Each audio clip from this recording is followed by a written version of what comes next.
Quelle parole, rien ne pourrait égaler tes promesses pour moi.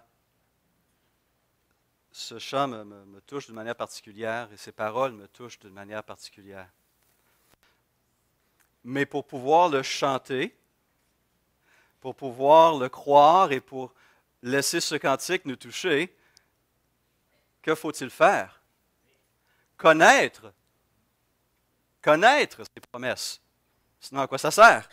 Je chante des paroles qui n'ont aucun sens pour moi. Et où se trouvent ces promesses? Dans la parole de Dieu. Amen. Livre ouvert ou livre fermé? 2017 marque une année importante dans l'histoire de l'Église. Vous le savez bien sûr, on parle de quel événement majeur qui est célébré cette année? 500e anniversaire de la Réforme, le 31 octobre 1517. Un prêtre allemand du nom de Martin Luther a affiché sur la porte de son église à Wittenberg, en Allemagne, 95 thèses. Et à travers ces 95 thèses, il voulait dénoncer certaines pratiques non bibliques qu'il constatait dans son Église, dans l'Église de Rome. Et une de ces pratiques qu'il dénonçait longuement à travers ces 95 thèses était ce qu'on appelait et qu'on appelle les indulgences. Alors pour nous, protestants, c'est un terme qu'on connaît probablement très très peu si on n'a pas été dans le milieu catholique. Qu'est-ce qu'une indulgence? Une indulgence est un document ou une action qui permet à un catholique d'accéder plus rapidement au paradis à son décès. Air Miles. Des Air Miles spirituels, intéressant, hein? Alors pourquoi? Parce que l'enseignement catholique présente, et je dis ainsi, a inventé un lieu intermédiaire qui n'est ni l'enfer, ni le paradis ou le ciel, le purgatoire.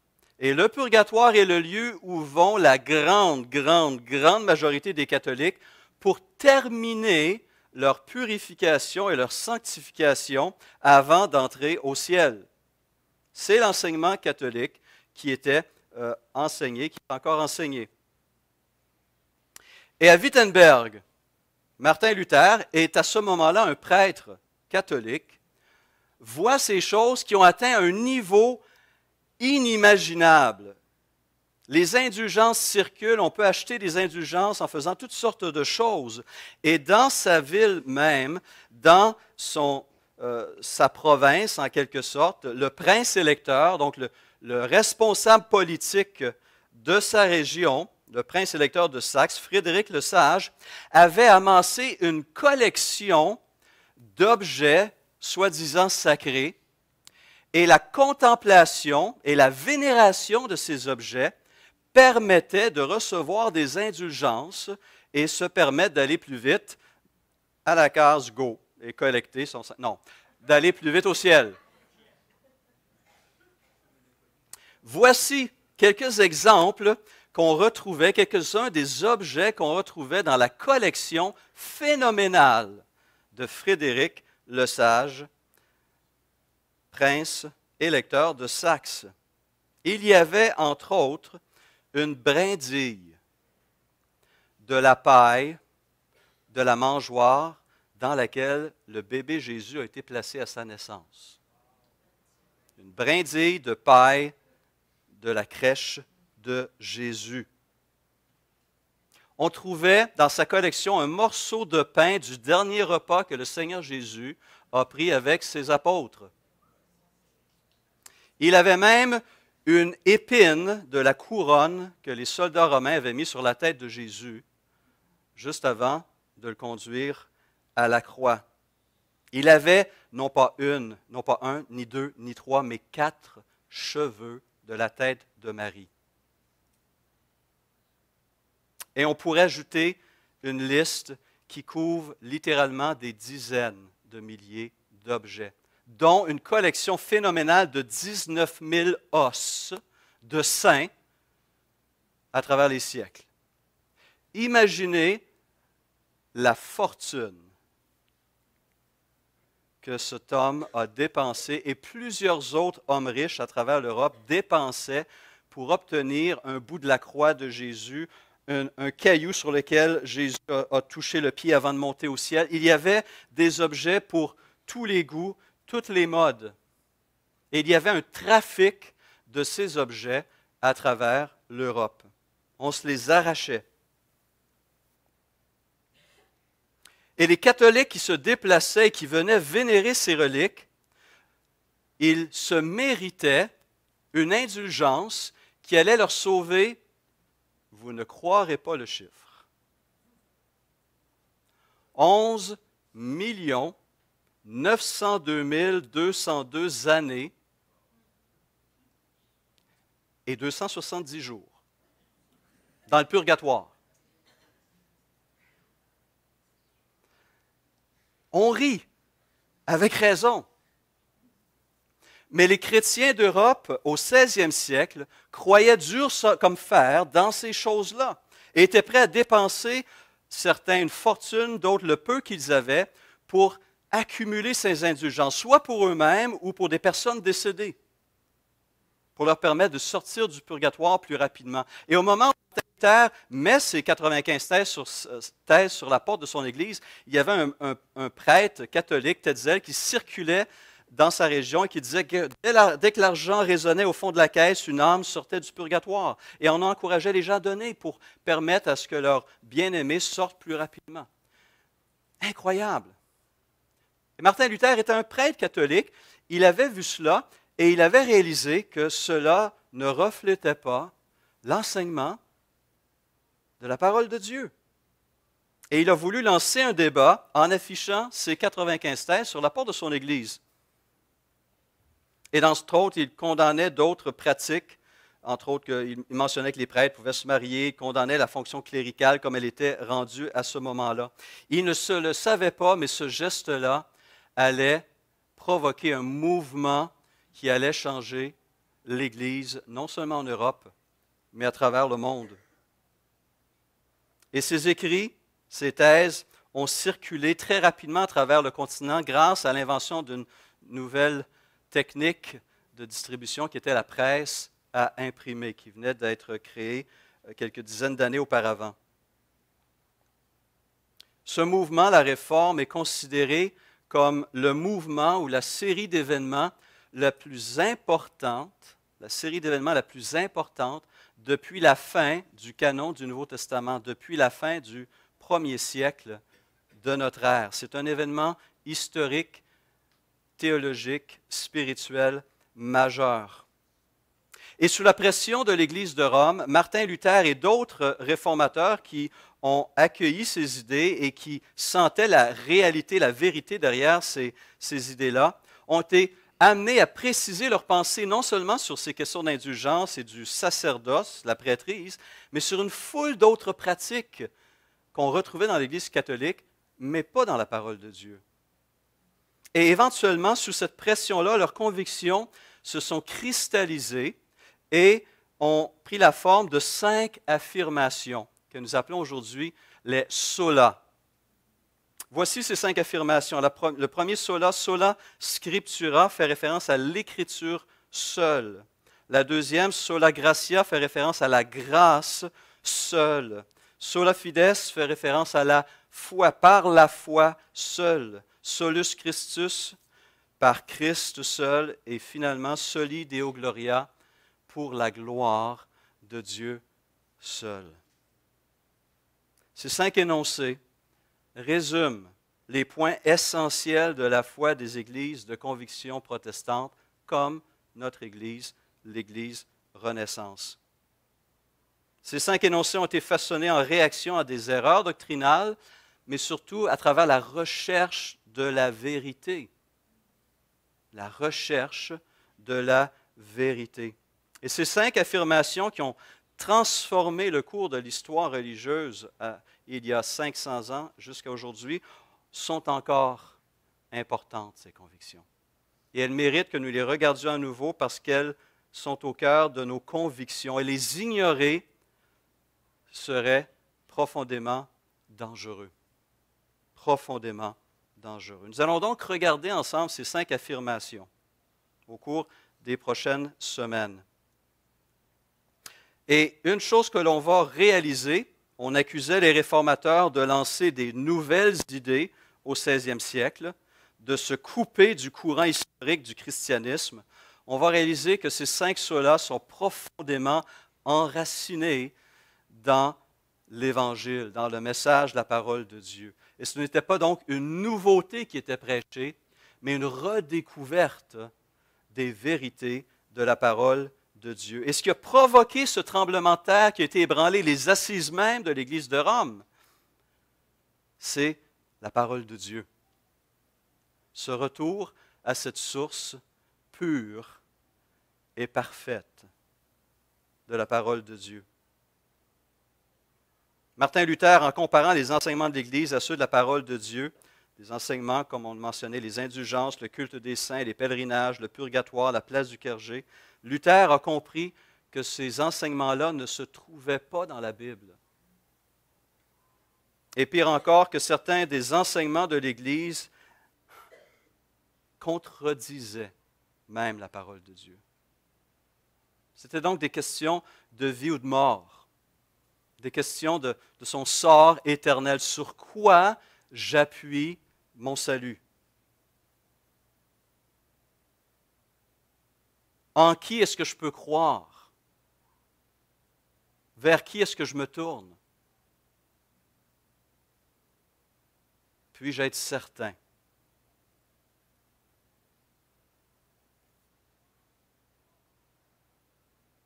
L'étude de la parole. Et ces réformateurs ont compris l'importance de remettre à cette place unique et centrale la parole de Dieu comme source d'autorité première. On a donc effectivement replacé la Bible au-dessus de l'Église, au-dessus des papes, au-dessus des conciles, au-dessus de toutes sortes, toute forme d'autorité possible, au-dessus de la raison, au-dessus de ses émotions, au-dessus de ses désirs aussi. La Bible est l'autorité fondamentale, première, fiable et parfaite pour le chrétien et pour l'Église de Jésus-Christ. Et c'est cette parole puissante que Luther, c'est à cette parole puissante que Luther attribue les effets de sa réforme. Dans un sermon qu'il a prêché en 1522, soit 5 ans après avoir affiché ses 95 thèses, il dit ceci dans ce sermon. Il dit « J'ai simplement enseigné, prêché et écrit la parole de Dieu.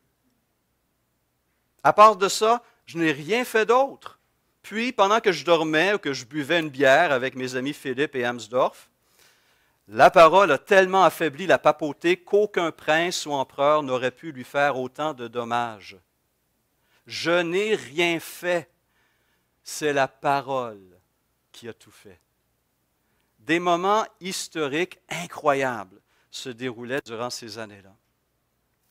Il est donc important de rappeler ces choses et de voir aussi le coût qui a été payé pour que nous puissions, nous ici, nous réunir en toute liberté, dans la paix, dans la sécurité et vivre à la lumière de ces vérités. De ce retour aux sources de la foi chrétienne est né donc ce mouvement qui a profondément changé le cours de l'histoire et c'est pourquoi ces affirmations, ces 5 solas ont besoin d'être revues et chéries par le peuple de Dieu.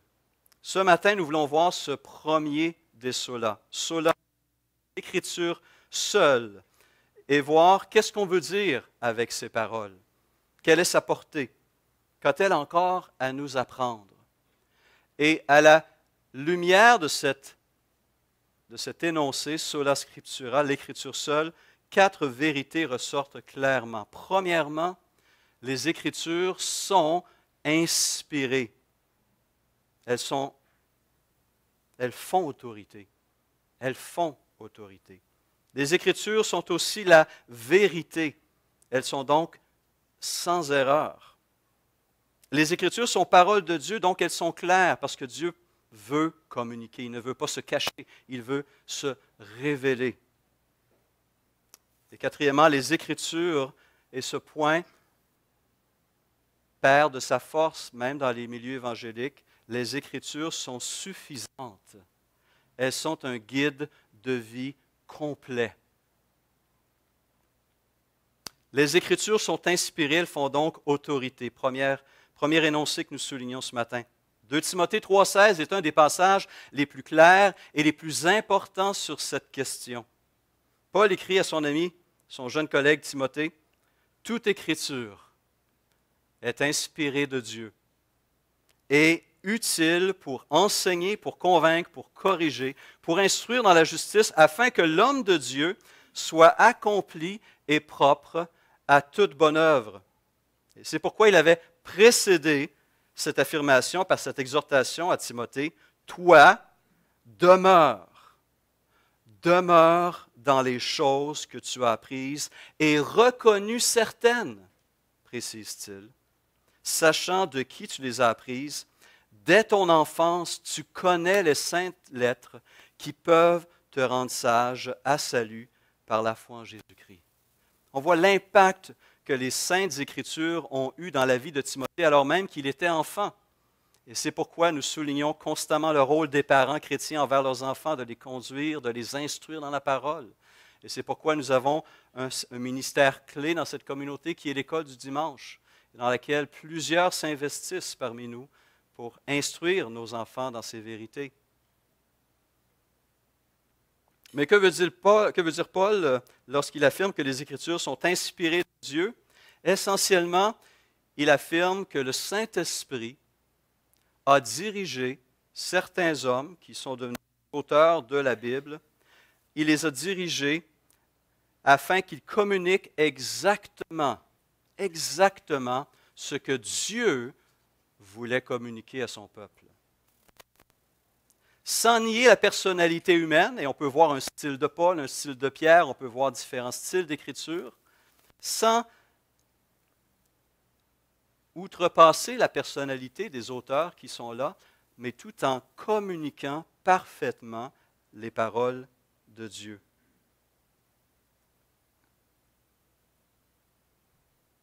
Et pour les Juifs, c'est une réalité qui était claire, profondément ancrée dans leur compréhension de la Bible hébraïque qui était l'Ancien Testament pour eux.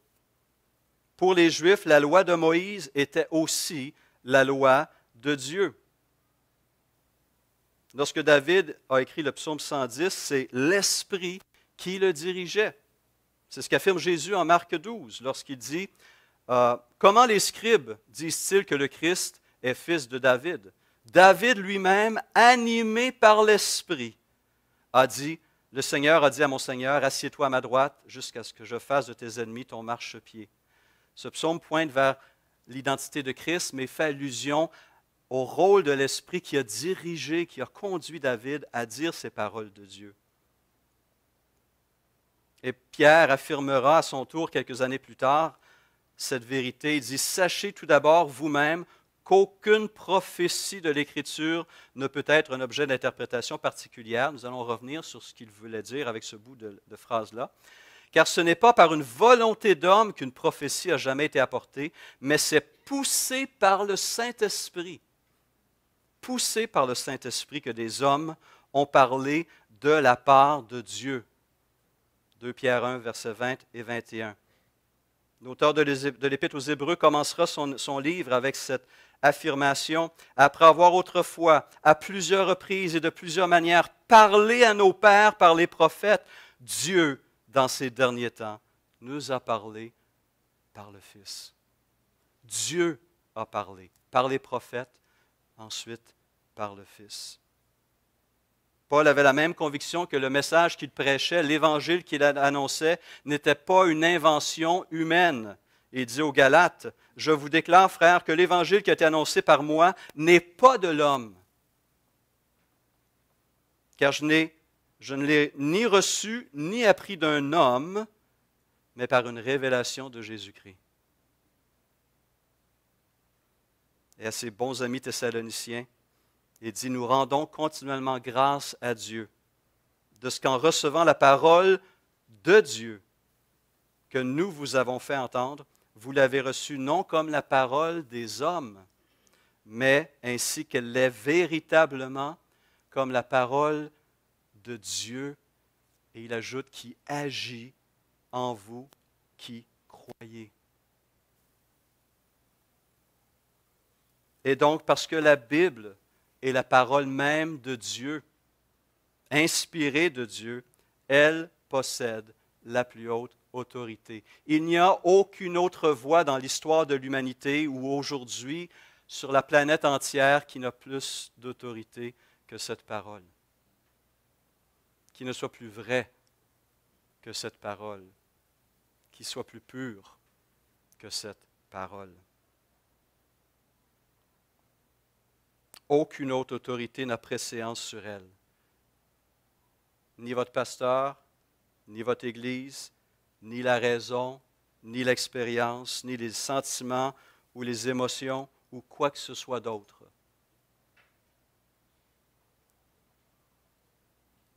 Et lorsqu'il a été pressé par les représentants du pape et par l'empereur Charles Quint à renier ses thèses lors de cet événement, ce débat qu'on a appelé la Diète de Worms, Luther a pris fermement position le 17 avril 1521.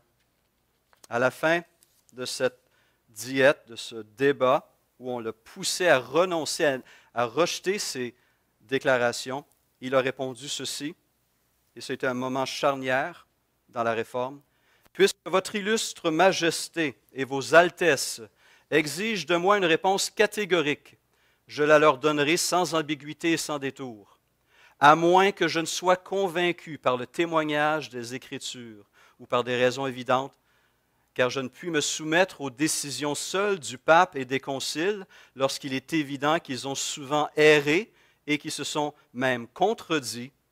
Je demeure ferme dans ma foi qui repose sur les paroles mêmes de Dieu. Je ne peux donc ni ne veux me rétracter, car il n'est ni sûr ni honnête d'agir contre sa conscience. » Quelle prise de position claire, courageuse et fidèle. Et il a conclu avec ces paroles, « Me voici, je ne peux pas agir autrement. Contrôler la conscience du peuple de Dieu. Une seule source, la parole de Dieu. Et tout doit être examiné. Tout doit être décidé à la lumière de cette parole.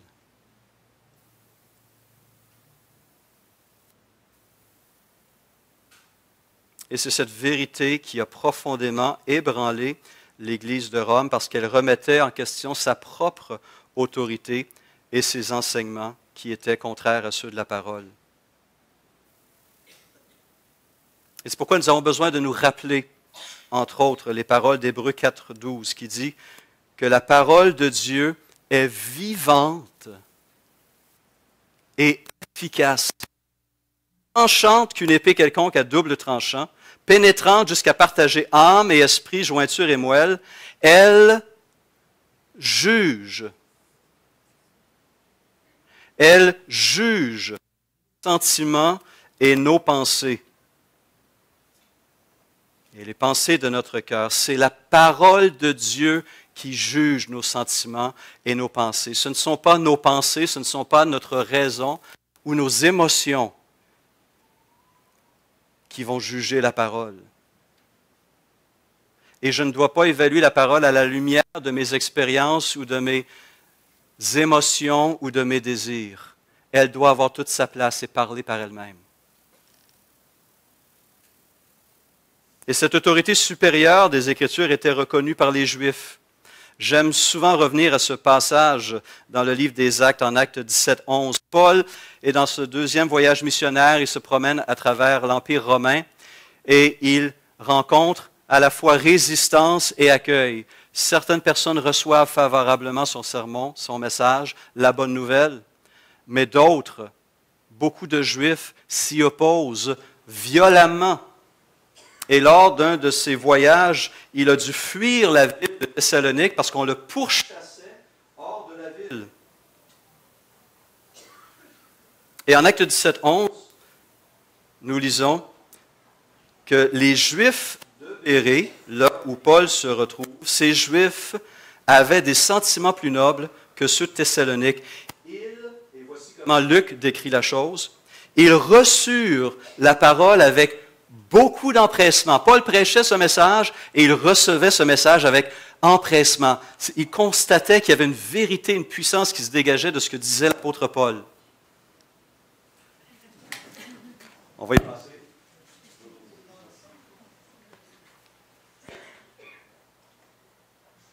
Ils étaient conscients que quelque chose de spécial se passait. Mais voici ce que Luc ajoute lorsqu'il parle du comportement de ces Juifs de Bérée. Donc, ils avaient des sentiments plus nobles que ceux de Thessalonique. Ils reçurent la parole avec beaucoup d'empressement et ils examinaient chaque jour les Écritures pour voir si ce qu'on leur disait était exact. Frères et sœurs, tout chrétien encore aujourd'hui doit avoir ce même réflexe. Que ce soit le sermon de votre pasteur, que ce soit l'étude biblique d'un frère ou d'une sœur, que ce soit l'enseignant sur le site web que vous visitez fidèlement, vous devez avoir ce réflexe de retourner à la source et à l'autorité première qui est la parole de Dieu. Et s'il vous plaît, dites Amen. Parce que si on ne fait pas cela, il n'y aura pas d'avenir pour l'Église de Jésus-Christ. Parce qu'on va se fonder sur un autre fondement de la parole. Et on va errer, on va se tromper, et peut-être on va tromper aussi.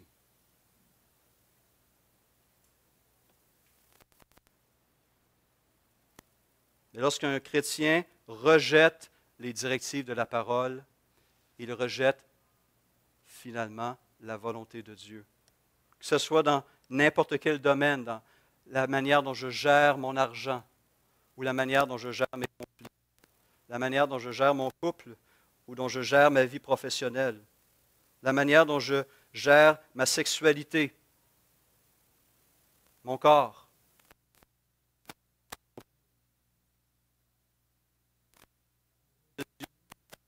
C'est-à-dire sur tout, parce que c'est le guide de vie que notre Créateur nous a laissé dans sa bonté pour que nous vivions pleinement.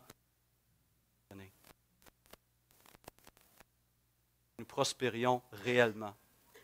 Oui, Guy.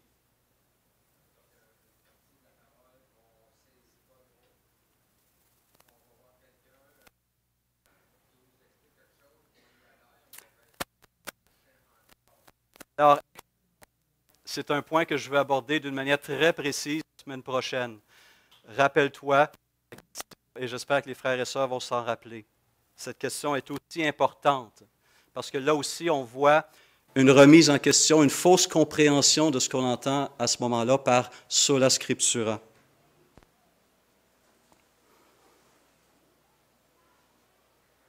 Ce n'est pas à nous de juger la parole, c'est la parole qui est appelée à nous juger. Celui qui me rejette, dit Jésus en Jean 12, 48, et qui ne reçoit pas mes paroles a son juge. La parole que j'ai annoncée, c'est elle qui le jugera au dernier jour. Donc nous savons exactement comment Dieu va procéder et nous savons exactement ce que Dieu s'attend de nous. Nous avons donc le privilège d'ouvrir ce livre et de recevoir ces paroles de notre Créateur, de celui qui nous a tout donné et qui nous soutient encore aujourd'hui, et de savoir comment vivre, comment lui plaire, comment être réellement et durablement heureux. Alors nous tournons-nous vers cette parole lorsque vient le temps de prendre ces décisions qui ont un impact non seulement sur nos vies, mais sur celles de nos bien-aimés et de notre communauté. Sondons-nous les Écritures lorsque nous sommes confrontés à des choix importants au niveau individuel ou collectif, congrégationaliste, communautaire. Est-ce que je crois et ma vie témoigne que pour moi, l'Écriture est bel et bien inspirée de Dieu et utile pour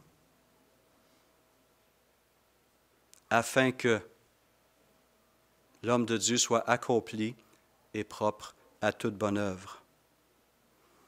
Donc, une première vérité qui ressort de cette expression sola scriptura, les Écritures sont inspirées, elles font donc autorité. La deuxième vérité que nous voulons voir ce matin, c'est que les Écritures sont la vérité et elles sont donc sans erreur. Revenons à la prière sacerdotale de Jésus en Jean 17, lorsqu'il prie pour ses disciples. Au verset 17, il dit « Sanctifie-les par ta vérité » et il ajoute « Ta parole est la vérité ». Pour Jésus, il n'y a aucun doute. Il n'y a aucun doute. Non seulement que la Bible est la parole de Dieu, mais que cette parole de Dieu a un effet sur ceux et celles qui la reçoivent. Et parce que Dieu est le Dieu de vérité, il ne peut y avoir de mensonge ou de tromperie en lui. Comme ce prophète mercenaire l'a souligné, Balaam, Dieu n'est point un homme pour mentir, ni fils de l'homme pour se repentir. Dieu dit la vérité. Dieu aime la vérité. Dieu est vérité. Je suis le chemin, la vérité et la vie, a dit Jésus à ses apôtres. Le Dieu vrai prononce des paroles vraies. Et donc, c'est un guide fiable, digne de confiance, sans erreur. Malheureusement, cette vérité se trouve affaiblie dans certains milieux évangéliques. Certains théologiens évangéliques, aujourd'hui, ici au Québec, entre autres, nient ce que nous appelons la doctrine de l'inhérence des Écritures. L'inhérence veut dire quoi? Que la Bible n'erre pas, elle ne s'égare pas, elle ne s'écarte pas de la vérité. Mais certains théologiens, certains chrétiens croient à une conception affaiblie de l'autorité de la parole. Ils vont dire que la Bible n'erre pas, est fiable sur les questions de vérité doctrinale, mais que les autres domaines, géographie, histoire, etc., elle contient des erreurs. C'est ouvrir la porte à une menace incroyable. Où trace-t-on la ligne? Et qui a autorité pour décider, à ce moment-là, si tel fait historique est vrai ou faux? Et ça devient la raison humaine qui prend autorité sur une partie des Écritures. Pourtant, les questions historiques sont tout aussi importantes que les questions doctrinales parce que l'histoire du salut, le salut s'enracine dans l'histoire. On ne peut séparer l'histoire du salut lui-même. Le salut s'est manifesté à travers Moïse lors de la sortie d'Égypte. Le salut s'est manifesté à travers Jésus-Christ. Il y a 2000 ans, Dieu fait chair. L'histoire du salut est essentielle au message du salut. C'est pourquoi le médecin Luc, qu'on pourrait appeler le premier historien chrétien avec son évangile et son livre des Actes, n'hésite pas à débuter son évangile avec ces paroles, « Plusieurs ayant entrepris de composer un récit des événements qui se sont accomplis parmi nous, suivant ce que nous ont transmis ceux qui ont été des témoins oculaires dès le commencement et sont devenus des ministres de la parole, il m'a aussi semblé bon, après avoir fait des recherches exactes sur toutes ces choses depuis leur origine, de te les exposer par écrit d'une manière suivie, excellent Théophile, afin que tu reconnaisses la certitude des enseignements que tu as reçus. Ceux qui rejettent l'inhérence des Écritures rejettent la position défendue par Jésus et par ses apôtres. Et l'histoire du salut est soulignée à travers les enseignements de Jésus. Lorsqu'on prend le temps de lire les évangiles, on va constater que Jésus reconnaît la véracité historique de plusieurs personnes, de plusieurs lieux, de plusieurs événements comme Adam et Ève, Caïn et Abel, Noël et le déluge, la mort de la femme de Lot, Moïse en tant qu'auteur de la loi, Jonas avalé par un grand poisson, et la liste s'allonge.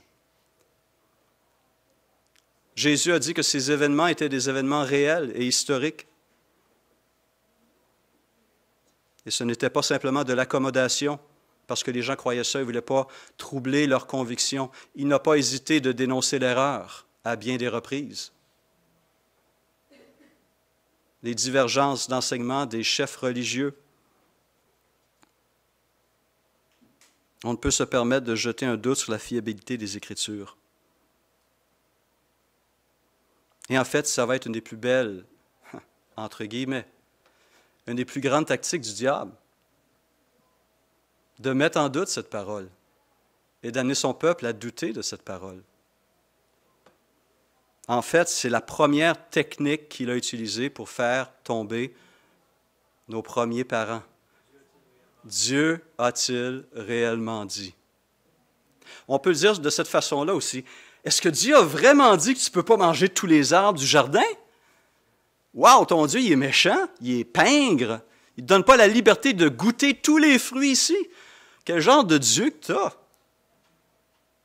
Et on a un doute sur le caractère même de Dieu, sur la bonté de Dieu. Et Adam et Ève se sont mis à évaluer par eux-mêmes et à mettre en doute la bonté de Dieu et la parole de Dieu. Et par après, on lit Genèse 3:2, « La femme répondit au serpent, « Nous mangeons du fruit des arbres du jardin, mais quant au fruit de l'arbre qui est au milieu du jardin, Dieu a dit, vous n'en mangerez point et vous n'y toucherez point, ce qui est faux, Dieu n'a pas dit ça, mais elle ajoute, de peur que vous ne mouriez. » Pas seulement de peur, vous allez mourir. Alors le serpent dit à la femme, « Vous ne mourrez point. » Ben non. Dieu veut vous empêcher d'expérimenter quelque chose de grand et de beau et de merveilleux. Allez goûter et vous allez vivre des choses. Ouais. Et c'est pourquoi Jésus appelle Satan le père du mensonge, le menteur et le père du mensonge. Et cette tactique, Satan va même l'utiliser contre Jésus lors de la deuxième tentation dans le désert, en prenant cette parole pour en tordre le sens. Et il le fait encore aujourd'hui, il le fait à travers des faux apôtres, du temps des apôtres, il le fait à travers de faux docteurs, de faux pasteurs, aujourd'hui, dans les chaires, dans les églises, sur les sites web et par plusieurs moyens. Des fausses prophéties circulent. Des faux enseignements circulent. Et pourtant, Jésus nous a mis en garde. À bien des reprises, dans son discours sur le mont des Oliviers, entre autres, il dit « Plusieurs faux prophètes s'élèveront et ils séduiront beaucoup de gens, car il s'élèvera de faux Christ et de faux prophètes. Ils feront de grands prodiges et des miracles au point de séduire, s'il était possible, même les élus. » Il va y avoir des gens, il y en a eu et il y en aura encore des gens qui vont se laisser attirer, influencer, guider par des faux enseignants et même par des gens qui vont manifester une puissance surnaturelle. Et devant ces puissances surnaturelles, ils vont dire « ça ne se peut pas que ça ne soit pas de Dieu ». La Bible nous dit « oui, ça se peut ». Oui, ça se peut. Parce que Satan aussi agit à travers ses propres serviteurs pour confondre, pour aveugler, pour détourner les gens de la vérité. Au point de séduire, s'il était possible, même des élus. Voici, je vous l'ai annoncé d'avance. Si donc on vous dit, voici, il est dans le désert, n'y allez pas. Voici, il est dans les chambres, ne le croyez pas. Ces fausses prophéties, on en a à chaque génération. On en a eu il y a quelques années. Et on va en avoir encore. Soyons prudents. examinons toutes choses à la lumière de la parole de Dieu. Retournons et attachons-nous à cette parole. Et donc, ce matin, une question qu'on doit se poser. Sur la base de quelle autorité prenons-nous des décisions? Gestion de temps, gestion d'argent, gestion de conflits, gestion de relations, gestion de tout. Comment gère-t-on ces grandes décisions éthiques? Touchant mon corps, mes biens, mes projets. Est-ce que je vais suivre la masse? Sondage léger sort et dit 80% des gens croient que, donc, je vais croire comme la masse. Ou est-ce que ma source d'autorité, ça va être cet animateur de radio qui est vraiment super, ce qu'il dit, là, c'est vraiment bon, et puis ma vie s'oriente autour de ses valeurs à lui. Ou est-ce que c'est mon magazine hebdomadaire préféré? Ah, un test de pop quiz psychologique, puis ça me dit que je dois être telle personne et je dois faire telle chose. Sur quoi je base ma vie? Sur quoi je m'appuie pour prendre les décisions courantes, petites et grandes? Est-ce que je vais laisser mes émotions me diriger? Oh, j'ai le goût. Quand je fais ça, je me sens tellement bien, donc ça doit être bien. Oh non. Le fruit défendu avait l'air très beau et apparemment, il goûtait très bon. Sur quoi vous appuyez-vous pour vivre au jour le jour et prendre ces décisions? À la loi et au témoignage, nous rappelle le prophète. Sans cela, il n'y aura pas de prospérité, pas d'avenir pour le peuple de Dieu. Que la Bible soit notre seule autorité absolue. Et ensuite, la semaine prochaine, on répond à la question de Guy qui est très pertinente. Prions. Seigneur Jésus, merci pour cette parole que nous élevons dans nos cultes dimanche après dimanche, parce qu'elle est la parole de Dieu. Et comme le Seigneur lui-même l'a fait, il dit parfois, en citant le même texte, il dit « la parole dit ceci ». À un autre moment, il va dire « Dieu dit ceci ». Il constate que cette parole est la parole même de Dieu. C'est Dieu qui parle, c'est Dieu qui se révèle. Seigneur, merci. Merci pour ce privilège incroyable. Nous ne marchons pas dans les ténèbres, nous ne marchons pas aveuglément. Nous savons qui est le Créateur derrière ce monde et derrière nos vies. Nous savons pourquoi nous existons.